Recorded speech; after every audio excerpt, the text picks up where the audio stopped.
प्रदेश के अंदर कांग्रेस भाजपा को रोकने के लिए सियासी बिसात 2 साल पहले ही बिछा चुकी है। यूपी की कमान कांग्रेस ने प्रियंका गांधी के हाथों में सौंपी थी और प्रियंका उसे बाखूबी से निभा रही हैं। आपको याद होगा कि उत्तर प्रदेश के अंदर कई ऐसी घटनाएं घटी जिसमें प्रियंका गांधी खुद सबसे पहले पीड़ितों के पास पहुंचकर योगी सरकार के सामने बड़ी चुनौती बनी थी। और अब प्रियंका उत्तर प्रदेश की महिलाओं लड़कियों को ध्यान में रखकर एक कार्यक्रम कर रही हैं। रायबरेली की यह तस्वीरें हैं जहां प्रियंका गांधी लड़कियों से, महिलाओं से बातचीत कर रही हैं, फीडबैक ले रही हैं। और सबसे बड़ी बात है कि उन्होंने कहा कि रायबरेली के अंदर जिस तरीके से उत्तर प्रदेश की कमान मुझे मिली उसके बाद मैं कई कार्यक्रम में शामिल हुई हूं, लेकिन रायबरेली के अंदर जो घटनाएं घटी, रायबरेली उत्तर प्रदेश के अंदर कांग्रेस का गढ़ माना जाता था, आज भी कांग्रेस का गढ़ है रायबरेली। आपको बता दें कि उसी गढ़ में प्रियंका गांधी भाजपा सरकार योगी और मोदी की इस जोड़ी को टक्कर दे रही हैं। योगी और मोदी जहां हिंदुत्व चेहरे को लेकर उत्तर प्रदेश में वापसी की राह देख रहे हैं, तो प्रियंका सहित तमाम विपक्षी दल अन्य मुद्दों के माध्यम से उन्हें रोकने की सफल प्लानिंग करने में जुटे हैं। इसी दौरान कभी अखिलेश यादव सड़कों पे होते हैं तो कभी प्रियंका और राहुल।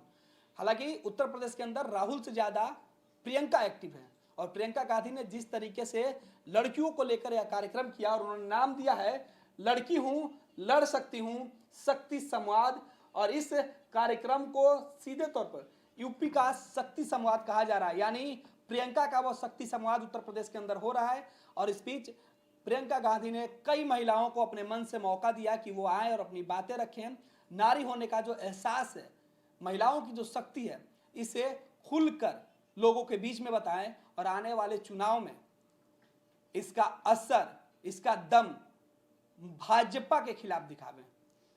प्रियंका गांधी जब मंच पर पहुंची तो उनको देखने की नीचे से आवाज आई कि आप दिख नहीं रही हैं। फिर क्या था, प्रियंका गांधी ने कहा कि आप तो मुझे रोज ही देखते हैं, आप पार्टी के कार्यकर्ता हैं, लेकिन आज बहनों को देखने दीजिए क्योंकि मैं उनको दिख रही हूं। प्रियंका गांधी ने अपने संवाद की जिस तरीके से शुरुआत की वो दिखा रहा है कि प्रियंका उत्तर प्रदेश के अंदर पूरी मजबूत शक्ति के साथ लड़ाई के मैदान में उतरी हुई है, क्योंकि लड़की हूं लड़ सकती हूं जो नारा प्रियंका गांधी ने दिया है, उसी नारा के साथ शक्ति प्रदर्शन प्रियंका गांधी ने किया है।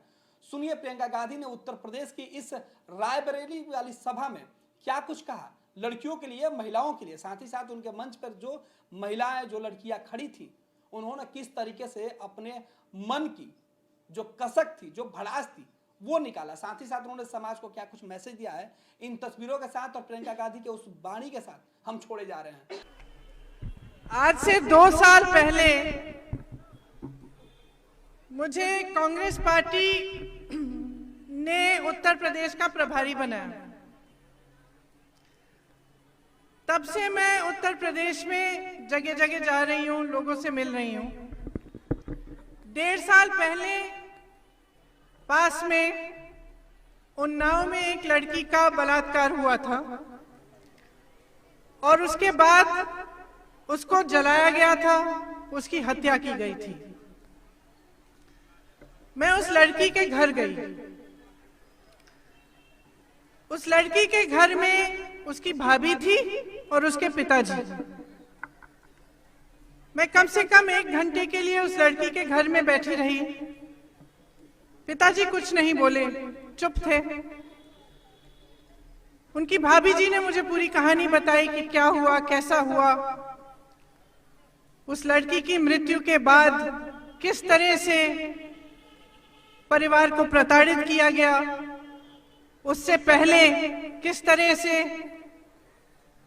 उसकी छोटी बेटी को धमकाया गया, उसे धमकाया गया, भाइयों को पीटा गया, उसके पिताजी को पीटा गया। उसके पिताजी ने कुछ नहीं कहा।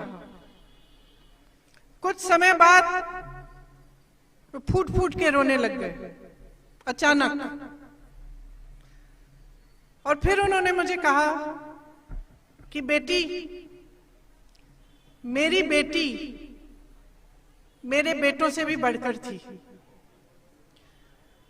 मेरी बेटी के साथ जो भी हुआ वो घबराई नहीं, वो लड़ी।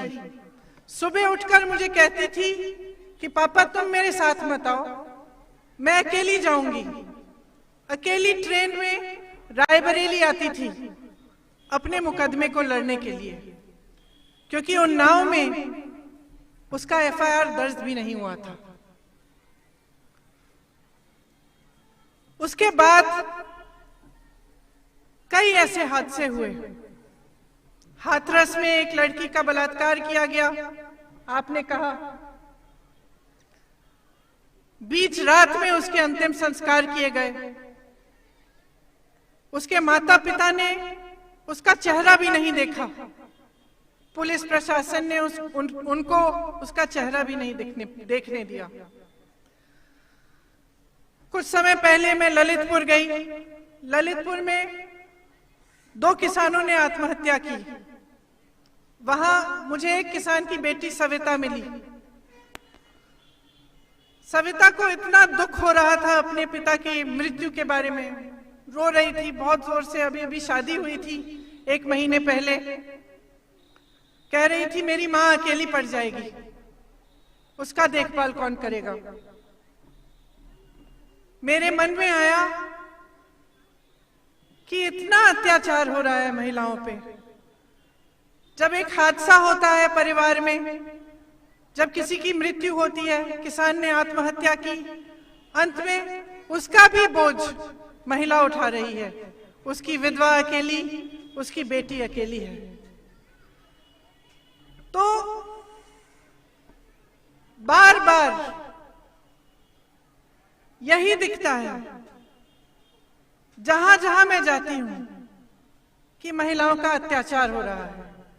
यहां तक कि जब मैं गिरफ्तार हुई, मेरी पुलिस की बहनें हैं यहां, मैं गिरफ्तार हुई सीतापुर में। सुबह के 4 बजे थे। खूब लड़ी मैं, आपने देखा होगा। महिला पुलिस कर्मी मेरे साथ लड़ी, उनका कर्तव्य था, उन्होंने निभाया। 4 बजे मुझे जब जीप में बिठा के 2 महिला कर्मी, पुलिसकर्मी ले गए गिरफ्तार करके। मेरे पास में बैठी थी, एक का नाम पूजा था, एक का नाम मधु। मेरे मन में आया 4 बजे हैं, ये यहाँ सड़क पे खड़ी हैं, अपनी ड्यूटी कर रही हैं, बच्चे घर पे होंगे, घर जाके परिवार भी संभालना पड़ेगा। मैंने बातचीत की थोड़ी उनसे, उनका भी शोषण हो रहा है, क्योंकि वो जिस तरह से काम कर रही हैं, कितने घंटे काम कर रही हैं, उसके बाद उनको घर भी जाना पड़ता है, घर को संभालना पड़ता है। जितना वेतन उनको मिलता है वो क्या काफी है? तो हर तरफ जहां जहां देखो महिला का शोषण हो रहा है। जो उसका अधिकार है, उसका हक है, उसको नहीं मिल रहा है। मेरे मन में आया कि महिलाओं के लिए कुछ करना है,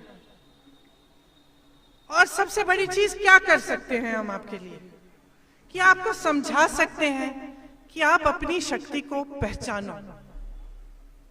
हमने ये शक्ति विधान बनाया, महिलाओं के लिए घोषणा पत्र है।